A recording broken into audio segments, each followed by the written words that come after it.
Welcome back to our Setup to Succeed series for Sage Intacct Construction. And in this video, we're going to take a look at entering a project estimate. So I'm going to navigate down to my projects module. Under the All tab, I'm going to click on my project estimates and I'm going to add right here from the menu. So when I get in here, I have to manually enter in my estimate ID because I turned off auto sequencing in my configuration setup. So if you have auto sequencing on, you won't see this little box here. You're just going to see new, and Intacct is going to generate that number for you. So whatever numbering structure you have, you'll put in here. I'm going to keep it in line with my project ID, which is 26120. And then here, I'm going to select the project, which is my Grace Manor. And when I select that, I'm going to get this little pop-up that says provide a valid start date in your project. So if you remember when we were doing the project setup, I mentioned that there were certain fields that were not required but important to put in so that you don't get little errors like this. So project begin date is one of those. So if I go over to my projects, I'm going to leave this screen and I'm going to go to Grace Manor and I'm going to edit it to add in that project begin date. So I'm just going to do 1/1/2026 and hit save. If you have a begin date on your project, you will not have that issue. I just wanted to show you what happens if you do leave that out. So back over to my projects, hit plus 26/1/20. I'm going to choose my Grace Manor. And now I don't see the pop-up. So if you had that done correctly, you're not going to have that problem. Description, if you want to put one in, go ahead and do that. And then for your estimate type, I'm going to choose my current estimate, which has workflow types of original, revision, and approved change. My estimate date then is coming in now from my project begin date, which I just put in. If you have an attachment, you can drag and drop it in here. And then I am going to mark this as my primary estimate. Integrate with GL then, I'm going to open this up and I'm going to select Post to GL Budgets. And on my budget dropdown, I'm going to choose my project estimates.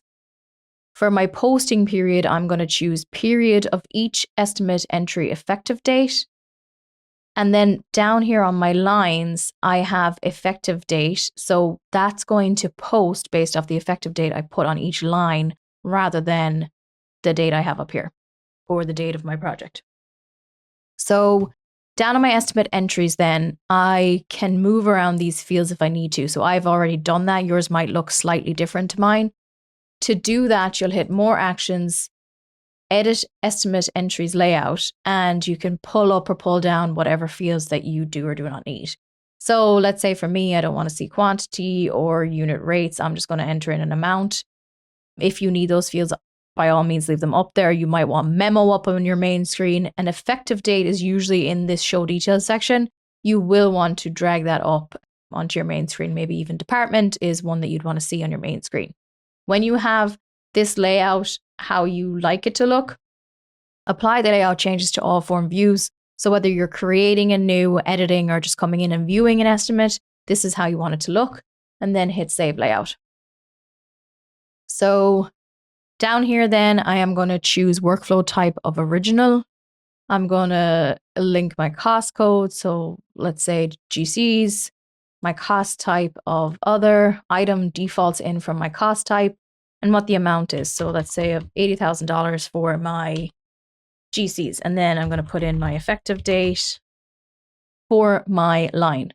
And you can have obviously a different effective date for each one of your lines. Once that information is filled in, I'm only going to put in one line. I'm going to hit save. And that is creating my estimate in the system. And you might be bringing this in as an import, which is totally fine. And then there's also the option to bring in your import, your estimates with work breakdown structure.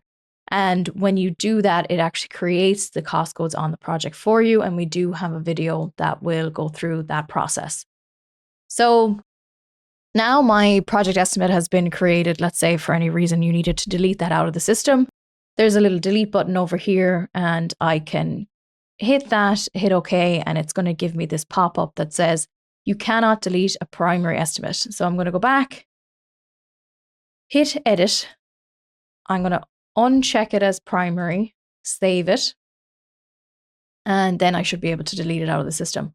So these ones that are not owned were created at top level, so they would need to be edited at top level. And if they need to be deleted, they'd have to be deleted at top level. So now that I've unchecked the primary box on that, I can delete it out of the system.